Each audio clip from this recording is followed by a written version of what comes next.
Assalamualaikum warahmatullahi ta'ala wabarakatuh. Waalaikumsalam warahmatullahi wabarakatuh. Alhamdulillahilladzi arsala rasulahu bil huda wa dinil haq liyudhhirahu 'ala dini kullihi wa kafa billahi shahidan wa kafa billahi nashira. Asyhadu an la ilaha illallah wahdahu la syarika lah wa asyhadu anna Muhammadan abduhu wa rasuluhu sayyidul kabir. Allahumma shalli wa sallim ala sayyidina wa maulana Muhammadin sayyidil muhajirin wa ala alihi wa sahbihi ajma'in wa ala alihi wa sahbihi ajma'in wa man tabi'ahum bi ihsanin ila yaumiddin, amma ba'du. Wabil khusus yang saya hormati Ketua Masjid Baitul Muttaqin, yang saya hormati, mudah-mudahan semuanya dipanjangkan umur barokah, amin. Dimurahkan rezekinya, dijauhkan dari segala macam musibahnya, mudah-mudahan oleh Allah dalam kehidupannya diberikan husnul khotimah, amin ya rabbal alamin. Tidak lupa para jamaah yang sama-sama hadir pada kesempatan malam hari ini, mudah-mudahan hadirnya kita, langkah dan niat kita, duduknya kita di majlis taklim dicatat oleh Allah termasuk orang-orang yang dijadikan oleh Allah, yang dicintai oleh Allah, amin. Mudah-mudahan kita semuanya dipanjangkan umur barokah, dimurahkan rezekinya, dijauhkan dari segala macam musibahnya. Mudah-mudahan kita semuanya oleh Allah dijadikan dalam kehidupan kita husnul khotimah. Mudah-mudahan anak-anak kita dijadikan oleh Allah soleh dan solihah, amin ya rabbal alamin. Juga mudah-mudahan kita semuanya dibukakan hati kita, juga diberikan ilmu yang barokah dan ilmu yang bermanfaat, amin ya rabbal alamin. Mudah-mudahan dalam pengajian kita ini bukan hanya sekedar pengajian kitab Nasrohul Ibad, juga mudah-mudahan kita semuanya dijadikan oleh Allah merupakan kitab ini tuntunan buat ibadah kita, amin ya rabbal amin ya rabbal semangat, amin ya rabbal mantap, itu semangat. Puji syukur kehadirat Allah Subhanahu wa ta'ala yang alhamdulillah pada kesempatan malam ini kita masih diberikan umur panjang, sehat badan, sehat akal, alhamdulillah. Kenapa saya berbicara bahwa bersyukur kepada Allah? Alhamdulillah kita diberikan sehat badan, sehat akal. Beda badan dan akal, beda apa tidak? Beda. Ada yang sehat badannya tapi tidak sehat akalnya. Ada yang sehat badannya, sehat akalnya. Ada yang sehat akalnya, tidak sehat badannya. Yang pertama, mana Allah berikan sehat badan, sehat akal. Orang yang sehat badannya seperti kita, makan enak, minum enak, ngopi enak, jalan enak, kerja enak, ibadah, mau sholat, mau ngaji, mau zikir, mau omongan orang lain, apa yang kita ngomong dengan orang lain kepaham oleh orang lain, itu yang namanya sehat badan, sehat akal. Ada yang sehat badannya tapi tidak sehat akalnya.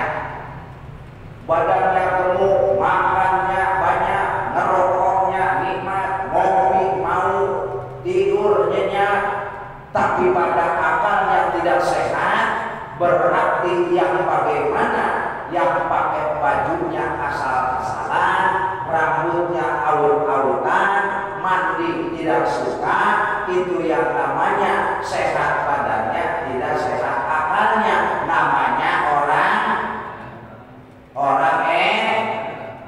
edan. Orang edan sehat badannya, sehat. Gemuk badannya, gemuk. Makannya nafsu apa tidak?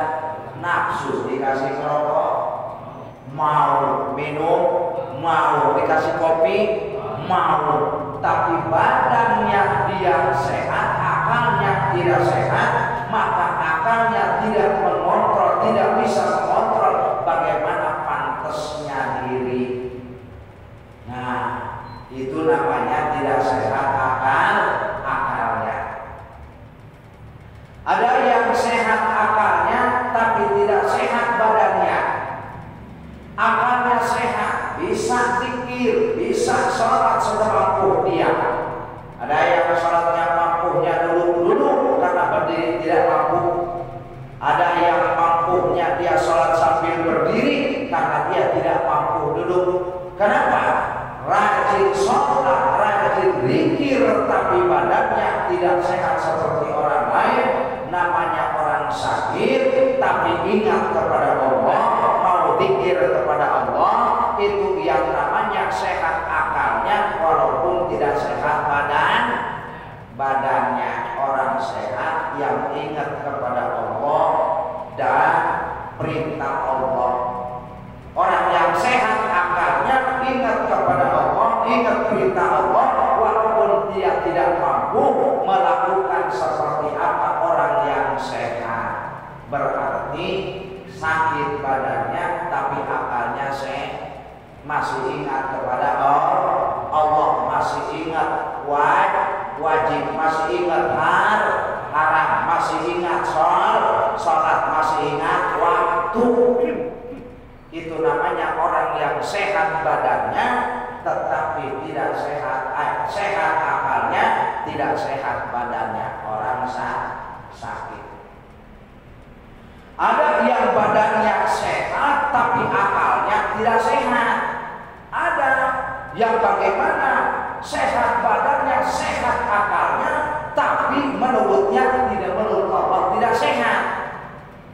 Makan banyak, tidur nyenyak, ngobrol tenang, minum kopi luar biasa, ya. Tapi dia tidak mau sholat, tidak mau puasa, tidak mau ngaji, tidak mau bermacam-macam apa perintah Allah, dia tidak pernah lakukan. Berarti itu namanya orang sehat, tapi tidak pernah ingat kepada perintah Allah. Berarti sama dengan tidak sehat. Lebih daripada orang gila. Nah, casingnya orang sehat, tapi dalamannya, mesinnya adalah lebih parah daripada orang gila. Tuh, itu. Kenapa lebih parah kepada orang gila daripada orang gila? Alasannya apa? Kelahnya apa?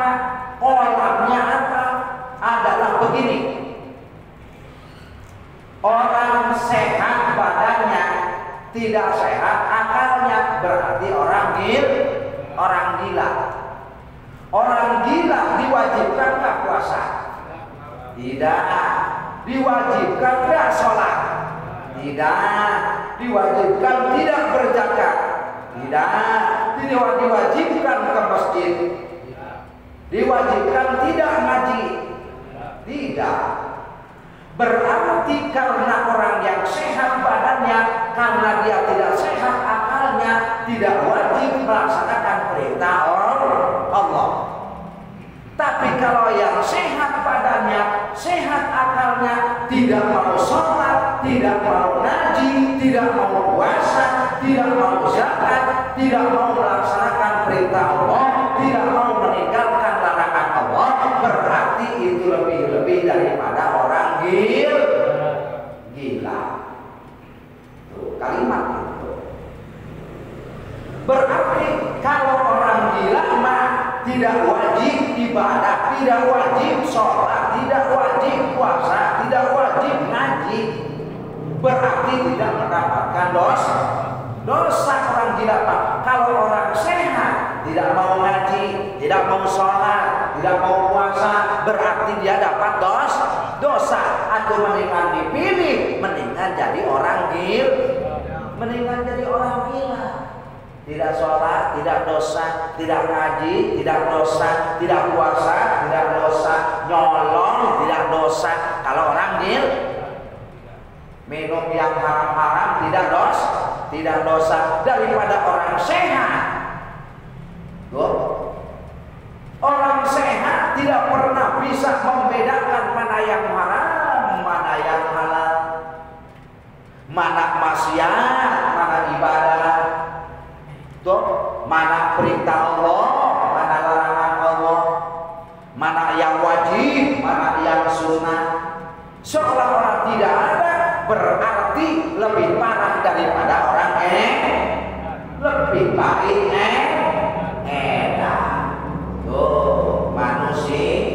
manusia. Kita sekarang datang ke sini tujuannya apa? Lebih besar daripada ibadah sholat, lebih besar daripada naik haji, lebih besar daripada puasa, lebih besar daripada sedekah. Kita malam ini. Karena kata Nabi, dulu suka saat tapi majlis ilmi la tamassu qalaman wa la tatubu harfan khairul laka min alfi rak'atin tatawwu'an.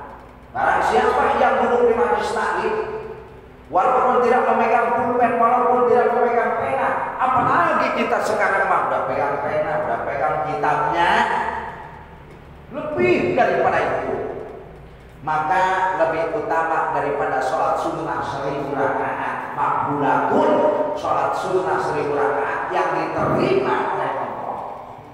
Alhamdulillah. Yuk, mendingan ngaji 1 jam, mendingan sholat 1000 rakaat. Jawab kompak, mendingan mana? Mendingan sholat 1000 rakaat sholat sunnah, mendingan ngaji 1 jam. Mendingan ngaji, cuma beda. Ngaji mana? Ngaji yang menggoda iblisnya rajanya. Titelnya juga S3, profesor doktor, itu ngaji. Kalau sholat oral, sersan, paling pangkat juga, udah kegoda kita mah.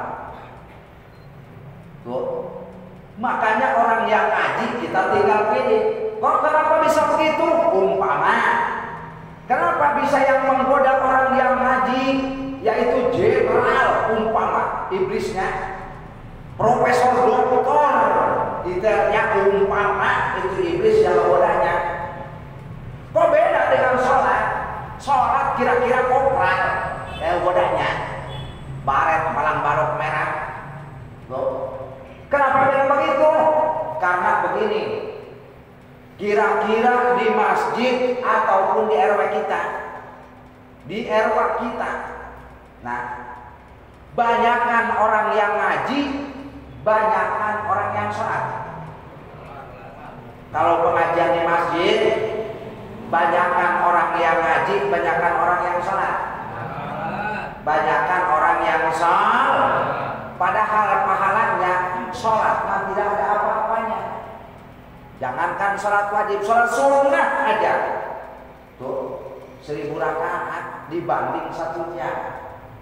Tuh, kalimat syahatan laisa fi waqtiha, tidak ditentukan waktunya. Mau ngajinya 15 menit, mau ngajinya 30 menit, mau ngajinya 3/4 menit, mau ngajinya 1 jam, termasuk.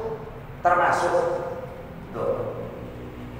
Lantas Allah berikan pahalanya barang siapa yang membaca 1 huruf di waktu pengajian, 10 dosa diampuni, 10 kebaikan dicatat, 10 tingkat derajatnya diangkat oleh Allah. Alhamdulillah. maka dijadikan khalaqallahu kullu harfin malakun, maka diciptakan oleh Allah setiap huruf diciptakan oleh Allah, yaitu malaikat. Di mana malaikat itu diciptakan oleh Allah, lantas disimpan oleh Allah? Di mana? Nanti yang buat saksi di hari kiamat. Begitu mau dilempar oleh malaikat Malik, kata malaikat datang, rombongan, malaikat ratusan. Kenapa ratusan? Yang kita kaji berapa ratus huruf? Kata malaikat Malik, siapa kamu? Kamu adalah amal beliau, amal kipulan. Khalaqallahu ta'ala anni minal muta'allimi. Kami diciptakan oleh Allah, adalah diciptakan oleh Allah daripada huruf. Waktu dikaji di Majlis Ta'lim di mana? Baitul Muttaqin. Datang masjid hadir jadi saksi. Masjid hadir dari saksi.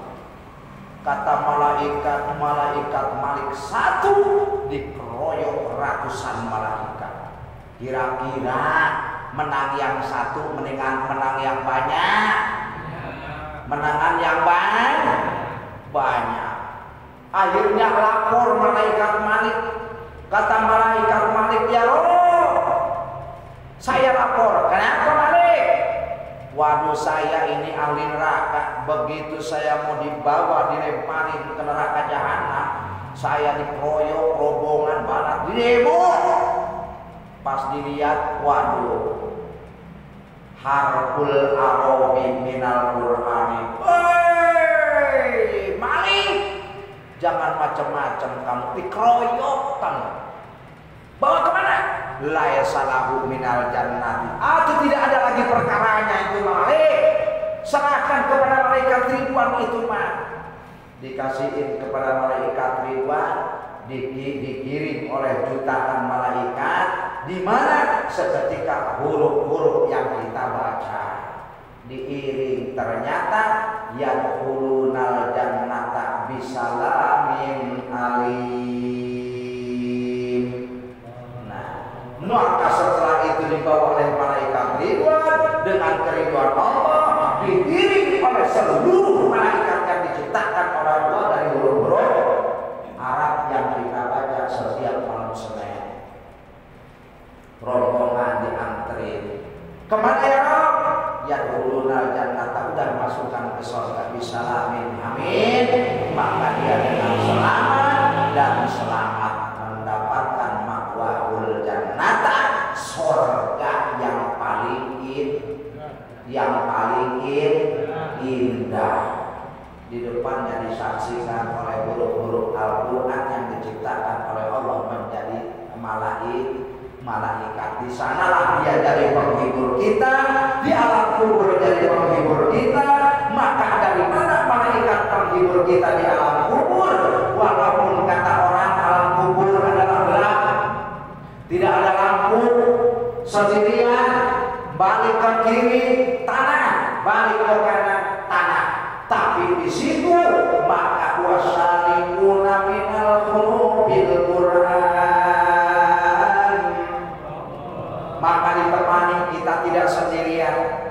Ke sini teman, ke situ teman. Ternyata barang kita tanya bingung di alam kubur.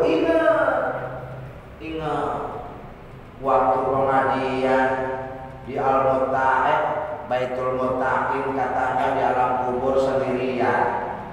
Hanya dinding, hanya bantal gegeluk. Tahu gegeluk? Tanah dibulet-bulet, ditaruh di pinggang, ditaruh di leher, ditaruh di kaki. Berapa tuh jumlahnya? 7. Ternyata banyak ini. Maka ditanya, man anta, siapa kamu? Nah, siapa kowe? Itu ya. Dijawab itu oleh guru-guru. Saya adalah yang biasa dicari olehmu, yang suruh menemanimu di mana? di al-muttaqin. Benar. Ya udah, di sini aku temenin kamu tidak sendirian. Banyak rame di situ. Ternyata wajah Allah Taala ala nuri, maka Allah ciptakan semuanya teman-teman kita huruf-huruf di dalam Al-Quran dijadikan oleh Allah nurin, cahaya di alam kubur, cahaya dari mana? Min hurufil Qur'an, daripada huruf-huruf Al-Quran. Amin ya Rabbal alamin. Ini yang kita cari. Lanjut makalah ke-27, melanjutkan yang kemarin. A'udzu billahi minasy syaithanir rajim. Bismillahirrahmanirrahim. Ya man bidunyahu istaghallah qad wasahu tulul amanah. Ya man ya huruf nida, man isim syarat jazim. Bidunyahu bahasa kitanya mak ya man bidunyahu istaghallah. Wahai orang-orang yang di alam dunianya istaghallah sibuk. Istaghallah bahasa Inggrisnya maka cantuk. Istaghallah tidak ingat kemana-mana, hanya itu aja. Apa tuh istaghallah? Bahasa Arabnya katumpul. Apa tuh bahasa Jawanya ketumpul? Ya, itu melulu orang ke sawah, di sawah lalu nggak kemana-mana. Itu namanya apa? Kecantuk bahasa Sundanya mah. Ya. Qadhawazahu tulul amanah. Tapi orang yang seperti itu adalah tertipu bahasa kitanya mah. Tulul amanah dengan panjangnya cita-cita. Angan-angan pengennya ini. Oh, pagi-pagi udah dicita-citakan. Kalau saya udah kerja hari Minggu, hari Sabtu gajian, udah gajian saya mau beli ini, mau harapannya rebus ini, kerja lagi. Kalau udah dapat ini, saya pengen kayak orang, motornya Pixel. Kalau habis gajian, saya buat DP motor. Angan-angan, cita-cita, semuanya yang terlalu banyak adalah cita-cita. Angan-angan. Makanya orang yang seperti itu adalah terlalu banyak angan-angan, terlalu banyak cita-cita. Di alam dunia orang tersebut adalah tidak ada lain, hanya teman iblis. Teman iblis. Kemana cita-citanya? Aturan yang terlalu banyak cita-cita boleh akbarul haimah, besar cita-cita, tapi yang akbarul haimah tersebut yang bagaimana? Kalau seandainya kita ingin cita-cita banyak duit, pengen sedekah, pengen umpama bersedekah, pengen umpama korban, pengen umpama zakat, pengen kalau seandainya saya banyak duit, punya duit, yang penting kerja, tidak akan lupa dengan akhirat, dunia akan ada. Tapi orang yang mengejarnya dunia, biasanya akhirat akan lupa. Tapi kalau sebaliknya, manusia banyak doa yang setiap doanya di dunia hasanah wa fil akhirati hasanah. Di dunia bagus, untuk akhirat ngedoa di dunia hasanah wa fil akhirati hasanah, ngejarnya harta, sholat nggak pernah, ngaji nggak pernah. Benar? Kira-kira fil akhirati hasanah apa tidak? Tidak. Kenapa? Dunia tidak akan pernah dapat apabila tidak ada hasanah akhirat. Tuh. Karena apa? Kita melalaikan di waktu kita sholat, lalai kita di waktu sholat. lupa terhadap sholat kalau udah kerja. Padahal di dalam sholat adalah doa semua. Allahu Akbar kabiro, walhamdulillahi kasiro, wa subhanallahi bukratan wa asila. Itu doa. Wajjahtu wajhiya lilladzi fataras samawati hanifan musliman wa ma ana minal musyrikin. Inna sholati sesungguhnya sholatku, wa nusuki dan ibadahku, wa mahyaya hidupku, wa mamati matiku, lillahi rabbil alamin. Saya pasrahkan semuanya kepada Allah pangeran seluruh alam. Kan begitu di waktu kita sholat, mohonnya kepada Allah, tapi kita waktu sholat Allahu Akbar kabiro, walhamdulillahi kasiro. Istri saya di kampung udah bayaran anak apa belum? Saya juga belum ngirimin. Mudah-mudahan minggu ini dapat kajian saya ngirimin. Malah mikirin ngirimin waktu sholat, padahal kita menyembah Allah. Maka di waktu sholat itulah yang kita harus bisa menentukan rukun kauli, rukun qalbi, rukun pilih. Jangan ingat kemana-mana. Mata perlihatkanlah ke tempat sujud, seolah-olah di tempat sujud adalah Allah, karena kita menyembah Allah. Ingatkan kita sedang menyembah menghadap kepada Allah. Jangan ingat kemana-mana waktu sholat. Kadang-kadang mau sholat dari pagi nyariin gas nggak ketemu-temu, nyariin gas nggak ketemu-temu. Giliran sholat ingat kayaknya gas di depan di atas pintu. Dan ingat waktu sholat. Kenapa? Karena kita lagi sholat suka banyak kebayang-bayang kemana-mana, tidak memperhatikan bahwa kita sedang sholat. Sholat itu adalah menghadap Allah.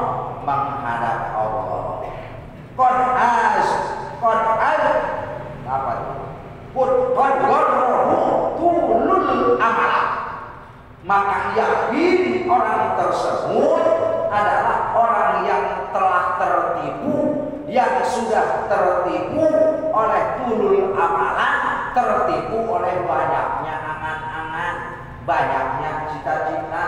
Kalau orang yang terlalu banyak cita-cita, biasanya kerjanya males, mikirnya banyak. Benar? Mikirnya banyak. Kayak dulu aja dah. Orang pasang pakong, orang pasang buntut, orang pasang buntut, dicek segala, dipikirin semalam mimpi apa ya? Oh, mimpinya ini. Kayaknya saya semalam mimpi nangkep burung dara. Cariin burung dara, oh 03, pasangin 03, yang keluar 52. Tuh, dipikirin lagi, oh kayaknya saya nggak terhitung 52. Ternyata burung darahnya 2, kakinya 4. Horeng kepalanya 1, 5. Nah terus 2-nya horeng burung darahnya 2. Lupa amat ya. Udah ketinggalan. Besok begitu lagi. Karena orang yang terlalu banyak angan-angan adalah orang yang tertipu oleh dirinya sendiri. Awalam yazal fi qaflatin hatta dana minhul ajalah. Sehingga dalam aturan tersebut awalam yazal fi qaflatin, orang tersebut adalah tidak pernah dalam pikirannya hati-hati. Awalam yazal, maka tidak akan pernah hilang fi qaflatin, lupa. Bahasa kitanya mah qaflah itu lupa. Kalimat qaflah terbagi 3. Ada qaflah alal jinsi, ada qaflah bil akli, ada qaflah lil akli. Mana qaflah lil jinsi? Biasanya orangnya yang qaflah begini. Udah tahu tadi ke masjid, sampai pulang ke rumah. Mikir-mikir, gua udah sholat belum ya? Berangkat lagi ke masjid. Nah itu tuh, ya. Apa namanya bahasa kita nyaman? Kalau bahasa Pandeglang itu linglung. Bahasa Jakartanya apa tuh? Hah? Keder. Ya, keder udah. Ya. Keder. Perasaan kita tadi udah makan apa belum ya?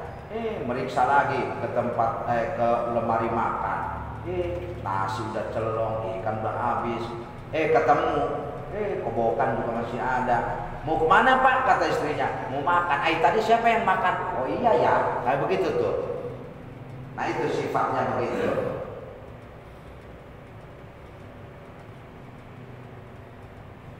Hatta dzana minhul ajala, maka orang tersebut yaitu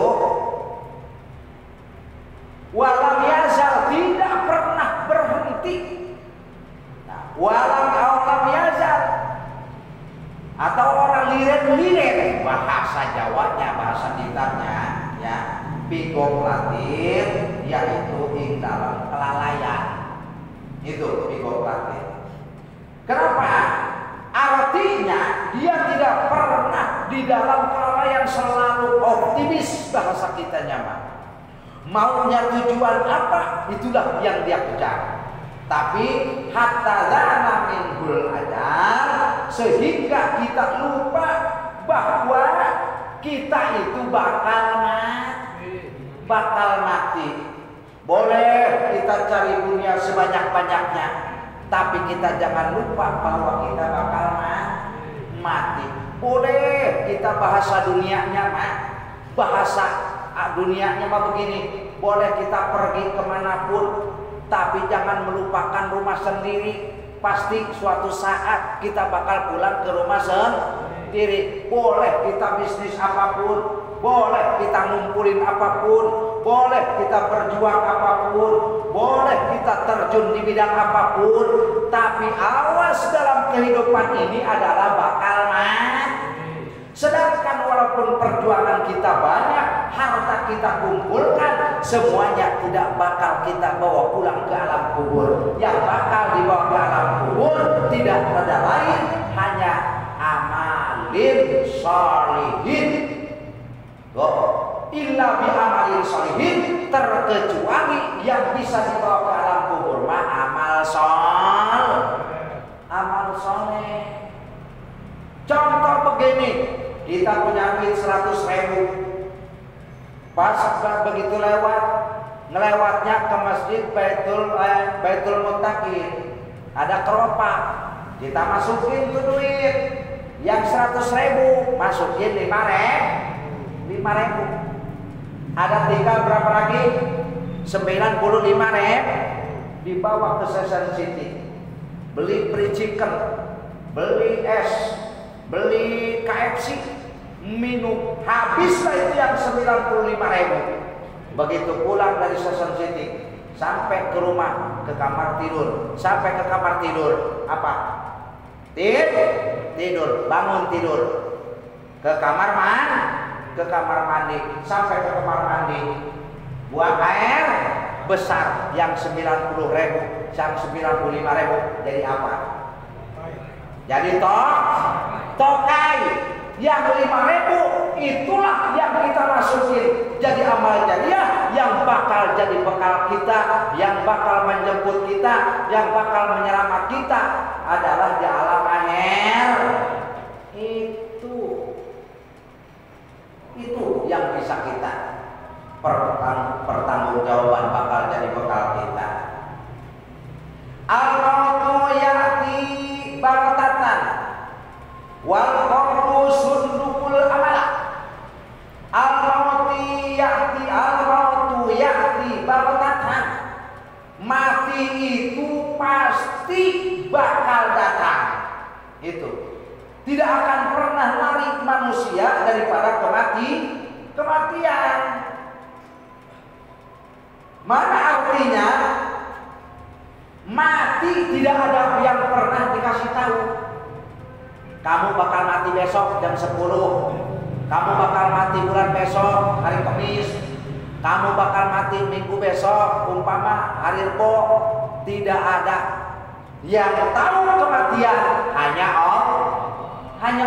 Terus kalau kita tidak ada yang tahu, tidak ada yang kasih tahu, mau kapan kita memberikan tahu kalau bukan kita? maka persiapkan sebelum datang ajal. Mau ngaji sebelum datang ajal, mau ibadah sebelum datang ajal. Wal qabru sundukul amala. Adapun alam kubur adalah, alam kubur itu sunduk. Sunduk itu adalah peti. Nah, al-kubru sundukul amala, kuburan itu adalah petinya amal. Alam kubur itu petinya amal. Mobil bagus tidak bakal dibawa ke alam kubur. Rumah mewah yang kita sampai meninggalkan ngaji, meninggalkan sholat, meninggalkan zikir, ngejar pengen kebikin rumah mewah. Begitu kita mati, rumah mewah dibawa ke kubur apa tidak? Tidak. Hanya perbuatan kita. Waktu ke masjid masukin 2.000, waktu ke masjid masukin 5.000, waktu ke masjid masukin 10.000, ataupun sholat, ngaji, puasa, itu yang kita bawa. Bukan rumah mewah, bukan mobil mewah, bukan jabatan tinggi, bukan sawah berhektar-hektar, bukan kontrakan ratusan pintu, bukan. Yang kita bawa ke alam kubur adalah hanya al-kubur sundukul amal. Alam kubur itu adalah petinya amal. Yang kita bawa cuma amal kebaikan kita, amal soleh. Itu saja yang kita kaji malam ini. Mudah-mudahan pengajian kita ini, pembahasan kita ini, buat nanti sampai ke rumah masing-masing, kita buka masing-masing kitabnya, mudah-mudahan membawa keberkahan dari dunia, keberkahan akhirat. Itu saja.